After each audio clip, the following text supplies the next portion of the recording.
Hey there! Thanks for listening to the INFEMIT podcast, where we want to challenge the people of God to see the realities of their context and reflect on and reformulate concepts such as mission, missionary, mission field, holistic mission, and more. In this episode, we feature a conversation that we had with Shadia Qubti and members of the INFEMIT community. Join us as we listen and learn about decolonizing our imaginations, a Palestinian and North American Indigenous conversation on Land Theologies. This conversation connects to the theme of our next Stott-Bediako Forum, Transformation Revisited, Mission and Gospel Imagination. Shadia is a Palestinian born and raised in Nazareth. She worked in faith-based peace-building and advocacy initiatives through local and international organizations in Israel and Palestine for 15 years. As a Palestinian Christian, she is particularly focused on amplifying the voices and perspectives of women and other minorities in various ways, one of which was in the Women Behind the Wall podcast. Shadia recently completed a second master's degree in interreligious and Indigenous studies at Vancouver School of Theology, where her thesis presented a theological conversation between Palestinian and North American Indigenous understandings of land. Shadia is currently working as the Community Engagement Animator at Trinity Grace United Church in Vancouver, Canada. This conversation features reflections and questions received from our community members, Nina Balmaceda, Ruth Padilla DeBorst, Tony Deik, Thandi Gamedze, Andrew Larsen, Kristin Fwangmun Oscar Danladi, Nina Mantalaba, and Tori Greaves. Additionally, we make reference to quite a few sources in this conversation. The mentioned resources can be found in the show notes. Listen and learn with us. Hi, I'm Tori Greaves, INFEMIT's Director of Operations, and I'm very excited to learn from and explore today with Shadia Qubti as we talk about Decolonizing Our Imaginations, a Palestinian and North American Indigenous conversation on Land Theologies. We'll start out with Shadia by asking a few questions to give us a bit of context around her master's thesis, from which this conversation stems. Then, other members of the INFEMIT community will enter into dialogue with their own comments and questions. Shadia, thank you so much for your willingness to hold this conversation.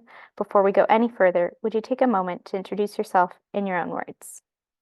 Yes. Good morning, everyone, wherever I am. Just before I begin, I want to follow the tradition that is common here, to acknowledge that I am talking to you from the unceded and traditional territories of the Musqueam, Squamish, and Tsleil-Waututh. And I think in some ways, even coming here and my research is really has been my learning journey to understand and to stand with and advocate for a cohabitation with these lands, specifically looking at the Indigenous context here.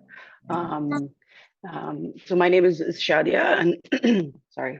I am originally from Nazareth. I'm a Palestinian Christian. My background has been really this amalgamation between working in a faith-based organization, trying to kind of imagine what it is to be a peacemaker in a very intractable context. And so primarily doing it as a practitioner, but also as a lived theologian, where you have to kind of address faith and context where I come from. And so right now I finished my thesis, but I'm currently working at a local church here doing community engagement, and Israel-Palestine is one of many social justice issues that I work in the church for. Yeah, and I just want to acknowledge, I mean, we're all experiencing and seeing what is happening in Gaza, and I just want to extend my my heart and just acknowledge that while we are sitting here and talking, I think some people are still surviving and fighting for their lives, and I pray that as much as possible they can be safe and have shelter, considering all the circumstances. Thank you, Shadia. We echo that prayer. And now, as you alluded to and I mentioned, this conversation stems from Shadia's thesis research. And so I just want to invite you to briefly explain what you decided to research, for your thesis and why? Sure. Yeah, I think it really connects with my own personal journey. Really, I think if I were to kind of put it in a few words, is to seek hope. As someone who's tried to do peace building back home, I became disillusioned with people's ability, or even faith people's ability, to see a lasting and just peace between Palestinians and Israelis. And I think for me,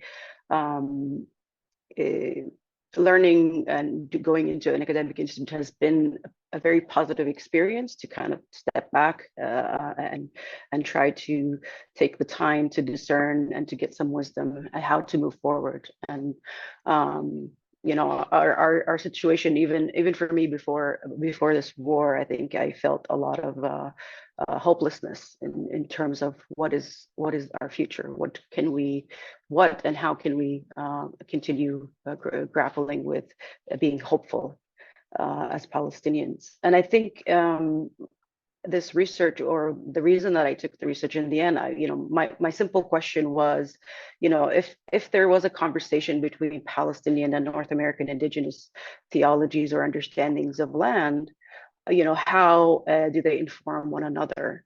The simple fact, I think, in my limited knowledge before, and still there's a lot to learn. I think there's a shared experience of settler colonialism with North American Indigenous context, and I wanted to see how that translates, or how that is reflected in academic writing.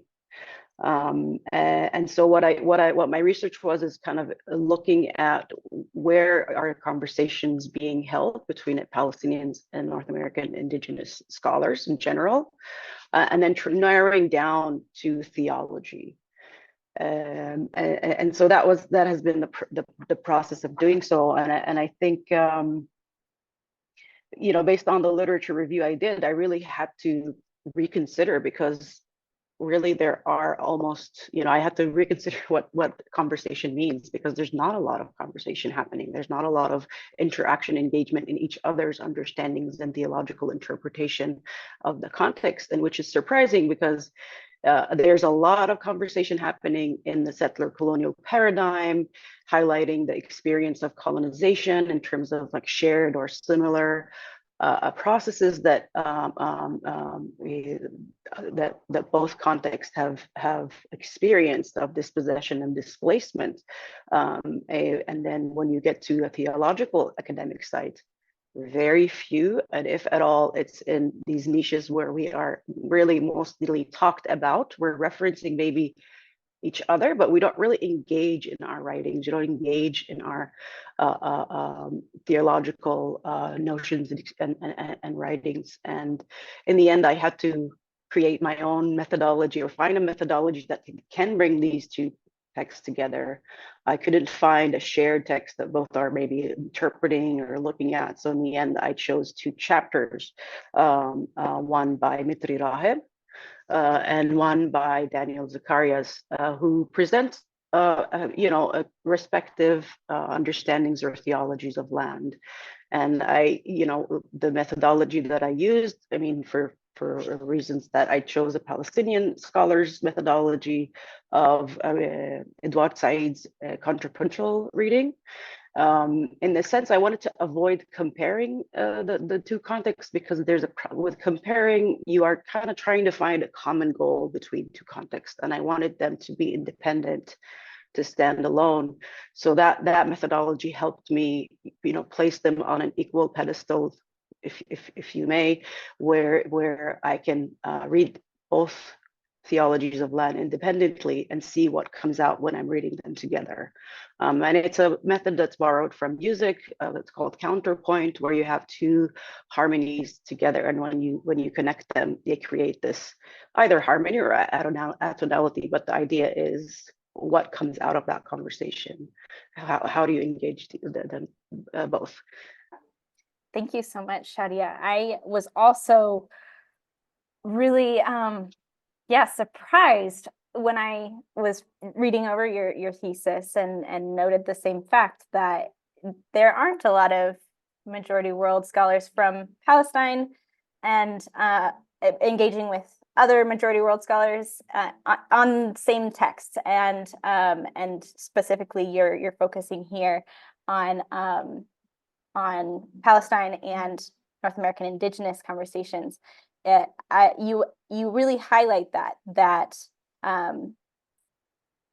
in their aim to decenter Western theologies, they often neglect to engage with other majority world theologians from different contexts with a similar aim. So you brought up this contrapuntal reading as one way forward. Can you just talk about why you think it's important to cultivate a dialogue between, in this case, North American Indigenous and Palestinian theologians, and maybe other ways, or you can continue elaborating on this way, but ways that might be done? How can we move forward? Yeah, I think, a lot of the research in the end, I had to keep asking myself, why do we write theology and who are we writing it for? And especially in this case as well, because my assumption, which was correct, is that we both contexts share kind of an experience of colonization. A lot of the writing, when you're highlighting what that means, I think the center of attention remains the settler, whether it's American exceptionalism or Canadian settler colonial context or Israeli exceptionalism. And so even though there is a conversation happening about our context and the reality of how the Bible has been weaponized to exasperate conquest theology, I think the focus of the conversation remains on the colonizer. And where I am in my journey, I wanted to see, well, what does it say about the colonized? How can we, how do we have a conversation with each other? And a lot of it is to do with methodology. Like Mitri Rahib, for example, and many of us, and even one of the realization in writing this is realizing how much Western methodology is embedded in the way I think, or the way I want to write, is this literature review, right? In any paper you write, you have to acknowledge what has been written in your topic before, and you have to kind of locate, starting maybe from the founder or the person who's associated, that they wrote about it first, and then you do a chronological order of what is being written, and you locate yourself within that literature review. And so rightly so, academia as well is a product of colonization. So a lot of the main, or the foundational thinkers are Western. And so to engage in the topic, you have to engage with the primary writer, and you locate yourself whether in agreement, in opposition, or to that work, especially in the field, as in Mitri Rahib's case, I looked at theology of land. And then he does a well-documented, extensive literature review of theology of land. And as a Palestinian, he's locating himself in opposition to how that theology of land's development has affected and has been harmful for Palestinians in general, and Palestinian Christians as well. And so I think trying to any other non-majority world theologian, if they want to be considered credible, or if they want to gain more readership, or be well known, they have to do the same process. And so in the end, again, whether you're doing it intentionally or not, you're still decentering how Western theology affected your context. And so you don't have a lot of maybe room, or that's not your main intention, is to converse with other similar contexts or with other theologians from the majority world, because the methodology and the way the academic work works is that you have to do that work first in order to be considered, an academic, or to get a certain prestige on that. And so, for Palestinian theologians, I think that's the main methodology. And even if you look at the post-colonialism or decolonial methodology, it's the essence of it is to highlight the colonization in Western society, right? It's to decenter Western theologies. And I'm trying to kind of grab onto that niche as well. there's twofold. There's decentering Western theology, but then there's also engaging with other contexts or with like-minded theologians. And there's really, that's already like cuts a lot of that material in half, if not in more, in terms of saying, well, where are engagements happening and how can we do that? And it's hard to have a conversation if methodologies are different.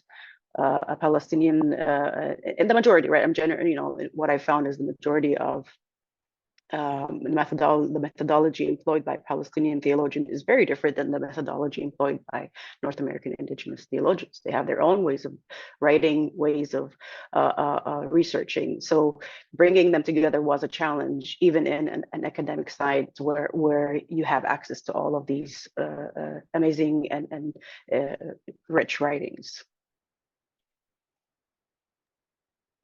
Thank you, Shadia. It sounds like, yeah, there's a need to start engaging with one another on our own terms. If we're centering the voices of majority world scholars and not only reacting to and trying to decenter those from the North. So thank you for helping us to understand a bit more where you're coming from. Now I'd like to talk a little bit about what you discovered in that process, in the process of your thesis. What did your research reveal to you about our gospel imaginations? Yeah, I think it's a hard question, and it took some time to think of it. I think, even using the word imagination, I think imagination is our ability to read into our context, but also outside of context, right? I mean, a lot of the focus has been on interpretation and how, the kind of distinction between primarily decolonial methodology puts spatiality at the center, right? Context is important. Academic site as a space is important. The location of the author is important, and also I think geographical proximity or engagement with one another is important. And so our ability to imagine doesn't come in a vacuum, right? We can't just sit alone and read the Bible and think that our interpretation can lead to this ability to read into a text. And so I think in a true kind of, it just affirmed my belief that interpretation or meaning making comes from the community. It's a communal action that together we complement one another. Whether our contexts are similar or not, there is a lot of value in imagining or creating that imagination together, and learning from it. And I think that it also brings into the context of reading the Bible. And I think, what does it mean to be chosen people? What does it mean to be promised land? How do these connect to our context, right? And simple assumption that these two chosen people for a promised land is kind of this intertwined connection that's always been there, right? But I think we are impacted a lot by context, whether we wanna believe it or not. We're impacted a lot by 19th century or 20th century nation state building, right? And so when we read that Bible, we have to kind of try to let go of these assumptions or identify them in order to be able to read beyond the current realities, in order to really reach into kind of the not intended meaning, but the intended meaning of the text within our context as well. We cannot separate both. And I think that's been one of the powerful ways an affirmation is that reading the Bible cannot be read outside of context. I love that imagination is a communal act. And I also really love a quote that you shared from Andrea Smith. I'm actually going to paste in the chat in case people want to, just dig in a little more. But she says, it becomes clear that liberation and decolonization require not only the decolonization of land and resources, but a decolonization of our imaginations. So through your research, have you found some paths forward for this kind of decolonization that you could share with us?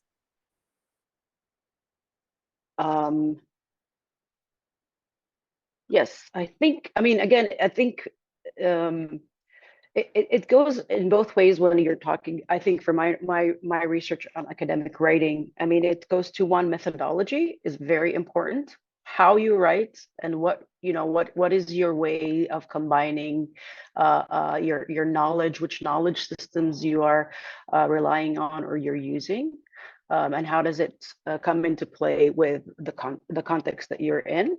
And I think the second one is, why are you writing, right? What is the purpose of your writing? And in my research, I think in the end, I had eight. There were only eight scholars who talked about one another. I wouldn't even say conversed with one another's context, right? And a lot of it revolves around using each other's context to affirm a conquest theology, right? A manifest destiny, and how that's been used not only in North America, but also it's been transferred back to the Holy Land, and looking at the connection between politics and religion. But it's also a lot to do with engaging, like people who have gone to Israel Palestine and had these moments of what is called settler realization, by experiencing, having an experience, mostly scholars who identify as settlers or coming from a settler heritage, who go to Israel Palestine, whether on a church trip or other programs, and through their conversation with Israelis, they realize how the colonization in their own context, and part of their commitment or part of that realization is to take on a step to decolonize theology, especially the way the Bible has been used as a double-edged sword. And I think for me to decolonize that, I think is always asking the question, and I think it's the kind of affirmation that yes, that's an important conversation to have. And I think there is a lot of work that Palestinian theologians have done into looking into what are the ways, what is Palestinian theology, and continue on to talk about, you know, for me, what is Palestinian theology, or what is your theology beyond or aside from being oppositional to something? And I think the answer to that is looking at other contexts that have some kind of shared experience, and looking into it and reading their work, being familiar with their context, because I think I come from the humble opinion is that we're not exceptions. Our experiences are not exceptional, and there's a lot to be learned from each other. And that's the importance of forums like INFEMIT, like other forums, is to have these ability to meet people from other contexts, so that we know, we can learn about each other's context and how we read into the Bible. I mean, the quote from Andrea Smith is beautiful, because and this is a chapter she wrote in a book. I'll put it in the chat, called Land and People, right? And she questions this assumption that the whole idea of the nation state, because it builds on this fictional narrative that we all believe that every people deserve a land, right? And she goes back to also the how interpretation of that notion has also been emphasized in reading scripture. But then she says maybe we have to think about we have to reconsider that assumption. And what does it, because of the sum zero mentality with Israelis and Palestinians, and she looks a lot about that the well-being of the Palestinian cannot be on the expense of the Israelis, and vice versa. But we're all one community, and we need to kind of deconstruct that assumption that or this connection that every people deserves a land, because we need to reimagine what it means to be a people, and everyone's right to exist in their own land and in their own what is known as the communities of creation. And it's about responsibility, not just to each other as people, but to other creatures. And that's been something that I think a lot of Indigenous writings has been focused about, is not only looking at us as humans, but also look at non-human creation and what is our responsibility towards their flourishing, and what it means to be, in this interrelationship with the land. Thank you so much, Shadia. In just a minute, I'll start calling on others who want to ask a question or share a comment or an experience that relates to what Shadia has been sharing.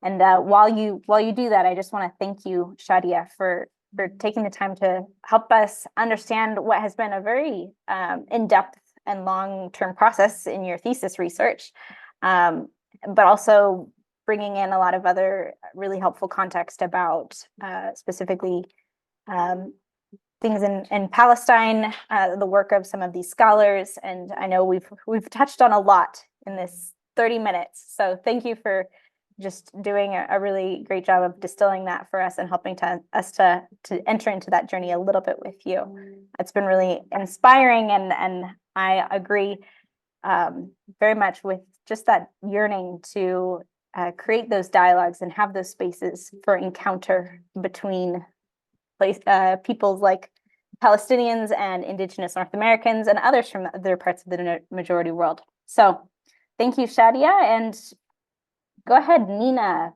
Balmaceda, welcome. Thank you so much, Shadia. There is really so much that needs to be learned and reimagined, as you say. My question is very sincere. I can see the implications of decolonial theology or questioning colonial theology.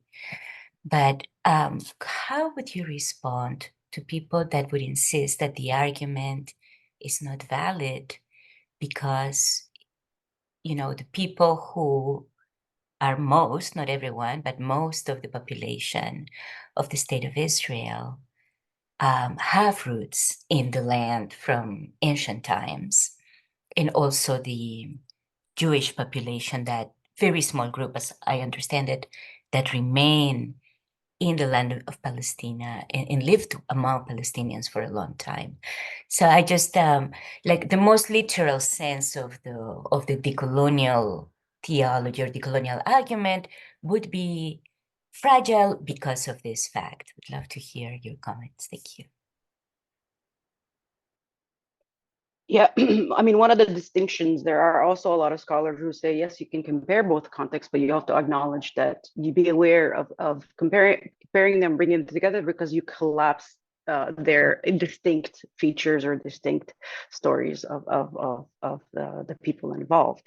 And I think, one of the distinctions that was made is also that unlike the North American context in Israel-Palestine, indigeneity is, there is a, Palestinian indigeneity is questioned, right? Whereas in the US, Americans never, settler Americans never claimed to be indigenous, although some have tried to trace back to make sense of the indigenous presence as being one of the lost tribes of Israel, but that didn't last, that kind of understanding.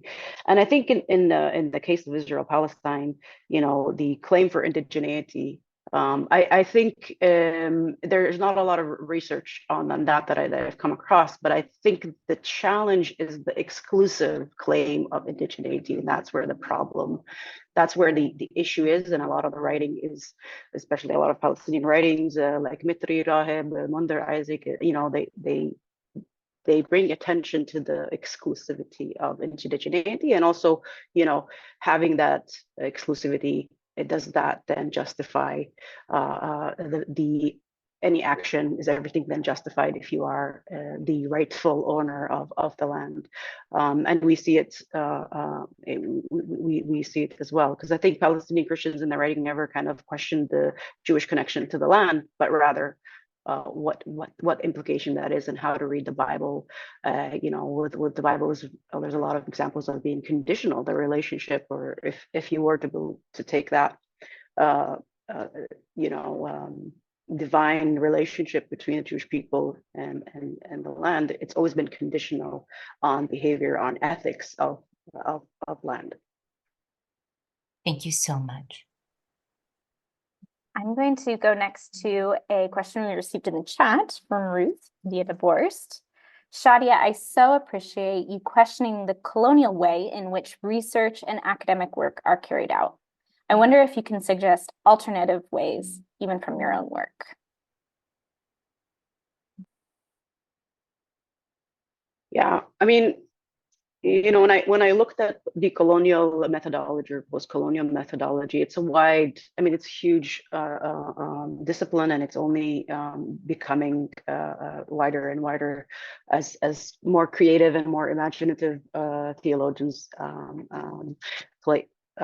contribute to it.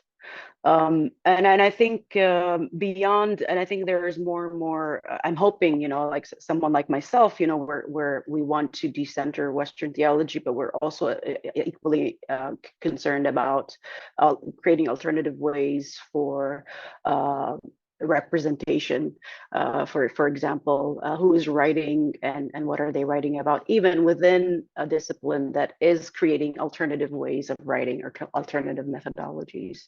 And I think what I learned from that research, I think it's just been an affirmation to kind of say it's okay to write about context. It's okay if you use your culture, if you incorporate these other tools that are expressing a sort of relationship between land, creator, and people into your interpretation. There's not a one way, you know, because I think it's also freeing myself or liberating myself from using one methodology and kind of seeing that how others are doing it and how others are incorporating all aspects of their identities and life into their interpretation. It creates, you know, it kind of, you know, it pushes me further to say, yeah, that is also an expression of relationship to God and to people, and it's okay to take it further. So I think, you know, all of us are, you know, as theologians should have, you know, that permission to kind of use alternative way and go further with it in many ways. And I think, you know, this is only a preliminary research, and I'm hoping to kind of take it on more. And, you know, even sometimes at church when I'm preaching, I try to do a kind of this similar contributory reading by amalgamating, you know, for example, I did a preaching on the transfiguration story with a Palestinian tradition called the transformation of the bride, right? You bring these two elements, one from your experience, but one also from scripture. And when you read them together, right, what comes out of it? What is the insights that are gained? They don't have to be necessarily harmonious, but it's just daring to kind of bring these two together to create alternative ways of reading into text. Wonderful. It occurs to me others of you may have ideas as well from your own research of alternate ways of carrying out research. So feel free to share those while we go with Tony. Go ahead, Tony. Shadia, thank you very much for sharing with us about your research. Really inspiring. My question is related to the subject matter of your research, the land. Could you share with us a little bit what you concluded, what things you found, comparing and contrasting North American indigenous theologies of land and Palestinian theologies of land? Yeah, in the end, when I did the research, I mean, then as you know, Tony and others, like you have to delve into the specifics of word interpretation, word meanings, and although both have not used similar texts, right? Zacharias uses looks at the creation story in Genesis and reads into that, and Mitri Rahib has the story of Naboth, and then the beatitude of blessed are the meek, for they shall inherit the earth. But the commonality or reading it together that I found between them that I could connect them with is the looking at the word inheritance and also at the word of subduing the earth, right? And they both have to do with possession. An interpretation of possession, which is how do you interpret a possession, because it has to do a relationship with the land. And looking into how both understand it, I think when in Mitri's case, he is rejecting the exclusive possession of land by one people group, and then he reinterprets what does it mean to be Palestinian people, and he looks at it in terms of those who have had long-lasting presence in the land despite the different empires. So they're Muslims, Christians, and Jews, and those are they are the meek. They're the ones that will inherit the earth because they have been there all along. Whereas in Zacharias's idea, right, he builds this indigenous ways of understanding relationship to land as being interdependent, interreciprocal with the community, the specific community of creation.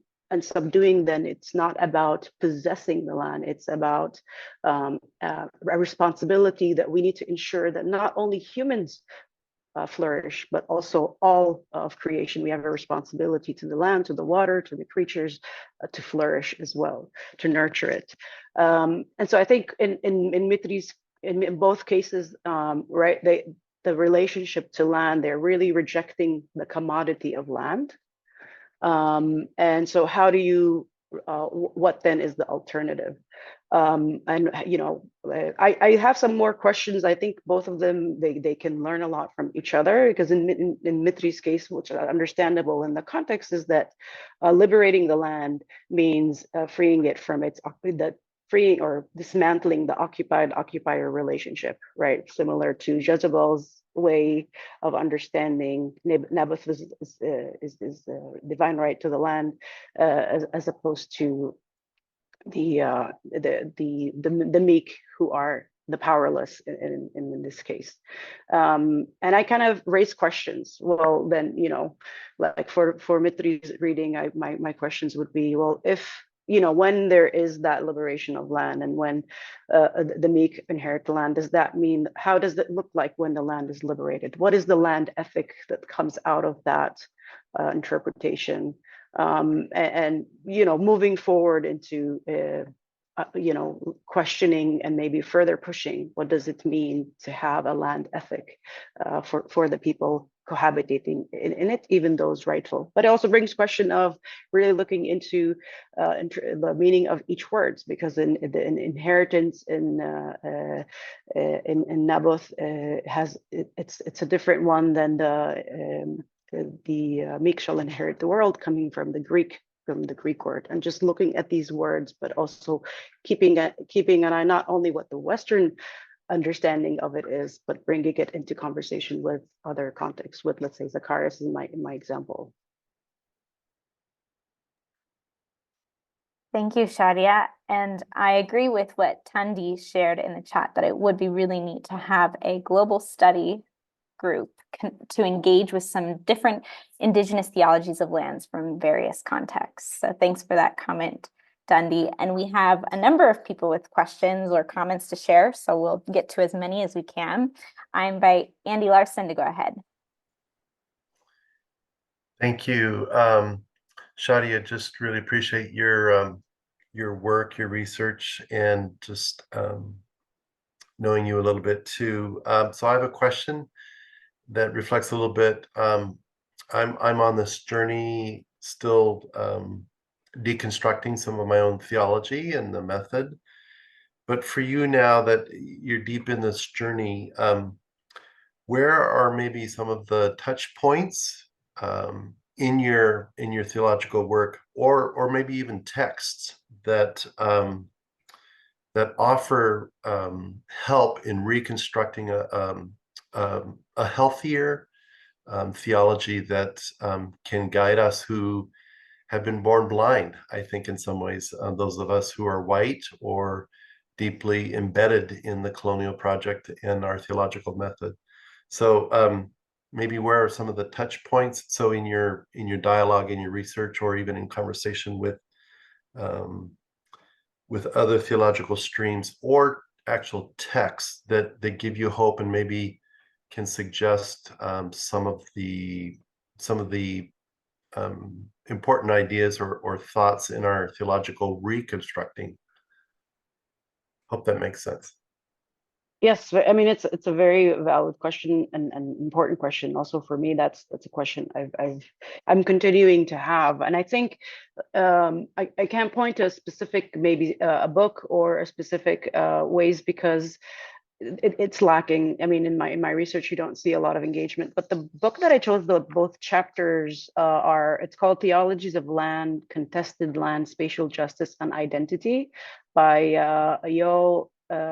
KK Yo and Jean Green. I mean, they kind of specify that non-majority world theologies of land are marginal, and so the purpose of the book is to highlight what these are. But they are independent of each other. But they talk about the importance of relationship to land, space, or place, and identity in these contexts. So that would be a good. I'll put it in the chat as well. That's a good book to kind of start with. But I think.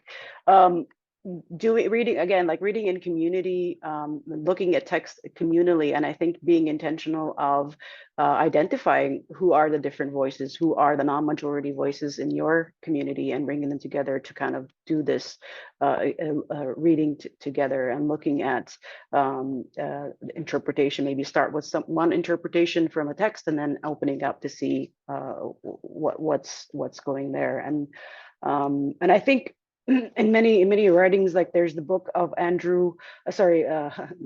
Matthew Anderson and Ray Aldred, right? And they kind of sample their book is about, how do you decontextualize North American or the North American context as one who is kind of considered a settler and an indigenous, and how do they then do this process? So they kind of, in the book is an example of how to do decolonization. And Matthew in this case, he says, like, my realization came when I went to a church to visit Israel Palestine, and I realized that because he asked the innocent question of, well, what can we do as the church, as a Canadian church, to help Israel Palestine? And I think the Israeli activist said, well, go figure out your own settler colonial context. Where do you think we learned it from, right? So there is importance to these geographical proximities and engaging one another, because the well-being of the Palestinian people is so intertwined with the well-being of indigenous people elsewhere. And keeping these connections, they are important to have and to hold in tension together. I hope this is helpful. I'll put the books in the chat now for you. Thank you, Shadia. Yes, we'll make sure those are in the chat, and then also when we send out a follow-up email with the access to this, we'll include all of the different references that Shadia is able to make here. So thank you. And next I see Kristin Kainer. Go ahead. Hi, thank you so much, Shadia, and thank you also for all the wonderful questions. I've really enjoyed listening to you, Shadia, and these questions have been super helpful for me as well. This is kind of a comment and kind of a question. The comment is just that I find what you're doing to be very, very, very relevant to my local context, where being involved in kind of pro-Palestine activism and peace activism in Arizona, there's a lot of Native engagement with that. And so, in private and in public forums, there's a lot of these conversations happening. So I just think it's so relevant, and all kinds of conversations. I mean, I was convincing some Native people to come to an event talking about Palestinian Christianity because the Christianity part completely turned them off, and they were like, well, this is just kind of, we can't understand this, right? And typically we wouldn't go to anything with the label Christian. So there's all kinds of interesting conversations. So just thank you. I think it is very, very relevant. And I think would be incredible opportunities for more resources in this discussion. So I guess that's the question. And maybe I will also reach out to you separately. But in those kinds of conversations, all kinds of different engagements that are happening between Muslims, Christians, Indigenous people, Palestinians. What do you have to resource those? Because I feel like a lot of we're just kind of spitballing and trying also, to make a difference with these conversations. Oh yeah, excellent. I mean, I think this also brings there's a lot of they call it in literature transnational solidarity or co-solidarity, that it's prevalent in a lot of Palestinian scholars. Not only, I mean, I hope there's more of it in theology, but it's more prominent in settler colonial social studies.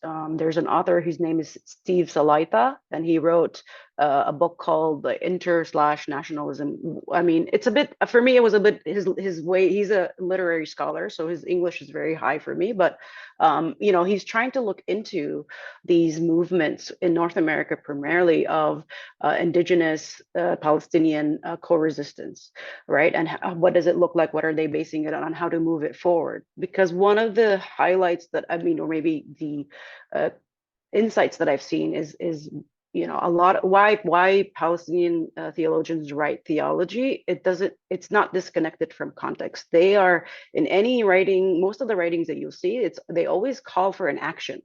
Whether Mitri is saying for Western theologians to be a prophetic voice, or whether to join Palestinians in their journey of seeking justice and peace. Whereas in Indigenous theology, it's less prevalent. There is an action, but it's inward looking. It's preserving our own ways of being and ways of knowing. And I think looking at those literature to see how to connect both contexts. But of course, as in any other field, I think Kanawa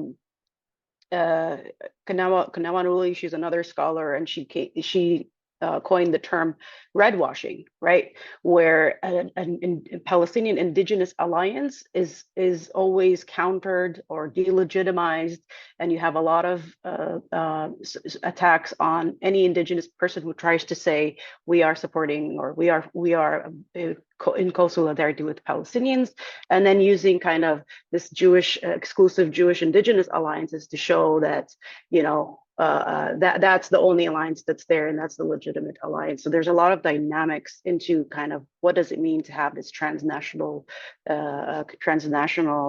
solidarity. But my finding is that it's not, Mitri Raheb brings it into the theological discourse, but it needs to be further elaborated. And what does it mean to be in co-solidarity? Because it connects, if it's in North America, what is the Palestinian diaspora's relationship to the fact that they are also on another settler colonial context? What is your relationship to the current living, I'm residing on stolen lands here. So what is my relationship to the context here? And how do I express that solidarity or different mobilization or decolonization processes here? And I think,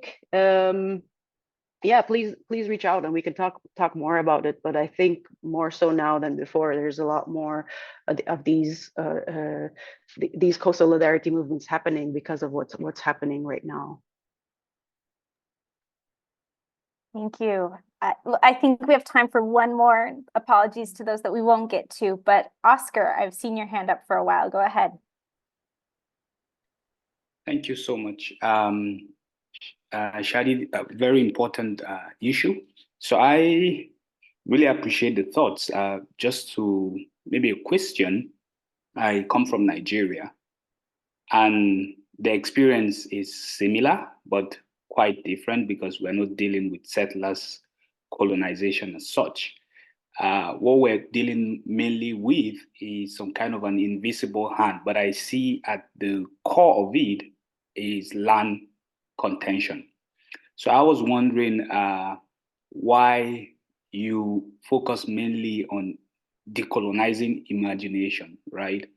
As against going, so I don't know, who are you targeting here when we talk about decolonizing imagination? I'm wondering how this could apply even for my work. I am working on some research work around land, but with specific context in Nigeria, looking at the dynamics. And I appreciate the fact that you're calling for some kind of, reading of each other, engaging each other's experiences, especially those of us experiencing these dynamics. So I am wondering, when we talk about decolonizing imagination, what would you, whose imagination are we decolonizing in this context, particularly in your context? I don't know if that makes sense, but just wondering, who are we targeting in when we talk about decolonizing imagination? I know most of the decolonizing theories are targeted mainly at, whether we call it the natives or we target the colonizers. But in this context, when we talk about decolonizing imagination, who are we targeting? Who is the real subject here? I mean, yeah, a very valid question. And I think, in my research, I also tried to reflect on my own process. Like, I think it starts with the author, right? It starts with me. Like, who am I trying to decolonize? Whose imagination? And I think I do some like autobiographical reflections of how this chapter or how this reading kind of how do I interpret it to me, right? And acknowledging certain maybe colonial ways that I didn't even realize I had, for example, right? And I think, why, I mean, if I expand your reading, I mean, in the other sense, it's a question all of us need to ask, like, who are we writing? Who are we targeting when we write? Who is our target audience? Is it a process of self-reflection, or is it kind of targeting a specific, you are addressing a specific target audience to do that? And I think, again, I mean, for me, like I said in the beginning, it was a way to, there's a yearning in me to unpack what it means, what does Palestinian theology mean to me, right? And so part of deconstructing that was my own journey of exploring elements of Palestinian theology, again, beyond opposing another theology. Palestinian theology is not only about being against Christian Zionism, it's not only being about decentering Western theology. So delving into what that means. So, just to answer maybe you shortly, I think it's, I'm writing it maybe for me to start with, but, and I'm trying to decolonize my own imagination. But in the process, if that speaks to others or that engages others, I think that's another benefit. I hope I answered your question. Great. Well, that is unfortunately all we have time for today. But this is just part of a series of conversations that we're having in preparation for, and we'll continue to have at the Stott-Bediako Forum in July of this year. Again, our topic that we will be engaging is Transformation Revisited, Mission and Gospel Imagination, and Shadia will be there. So we hope many of you will decide to join us to continue these conversations together. Now, I do just want to make sure that as we close, we go back to praying for and acknowledging what continues to go on in Gaza. So I do want to invite Nina Mantalaba, if you'd be willing, to close us in a word of prayer. Yes, let's pray, friends. Heavenly Creator, we thank you for this time together, this space where we can come together in fellowship, in lament, in questioning, in joy, in imagination. We thank you for Shadia and this conversation we had to hear about her work. We thank you for her passion in learning from different theologies, methodologies, and frameworks, and for her time and willingness to share with us. May we continue to remember that liberation and decolonization require not only the decolonization of land and resources, but a decolonization of our imaginations. And to close, a prayer from Christians for Social Action's booklet of Uncommon Prayer, for an end to occupation. Living Holy Spirit, whose winds blew about occupied Palestine and descended on the lynched one, Jesus Christ, you animate and sustain our flesh and soil. Put an end to the legacies of violence and conquest that have infected our lands. heal our scarred hearts, and liberate your people from the binds of colonialism and conquest in Palestine, in Canada, and beyond. For the glory of Jesus' matchless name. Amen.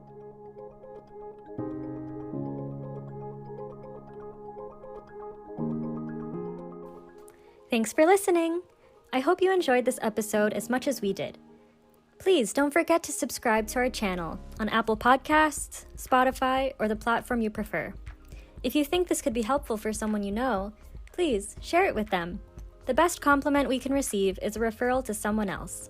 See you next time!